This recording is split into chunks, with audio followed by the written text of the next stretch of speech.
மாணிக்கவாசக பெருமான்.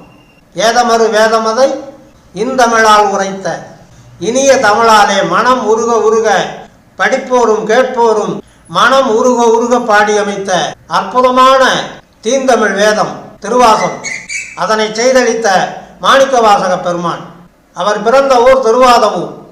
அருபானோடு, அருபான் என்றால் 60, இயல் மூவர். அடுத்த அதே அடியிலே அடுத்த வரியா வரக்கூடிய இயல் மூவர் 3 பேர். ஆக 60 + 3 63 நாயன்மார்கள்.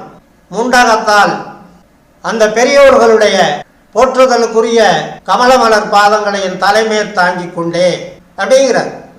முண்டகத்தால் என் தலைமேல் கொண்டே. முன் பெரியோர் வகுத்த சாதக சாகரத்தில், சாதகம்ங்கிறது ஜோதிடம்ங்கிறது சாகரம் கடல், முன் பெரியோர் வகுத்தவை. அவையடக்கத்தோடு இந்த வார்த்தையை பதிக்கிறார். இந்த தத்துவங்கள் எல்லாம் பரம்பரையாக நமக்கு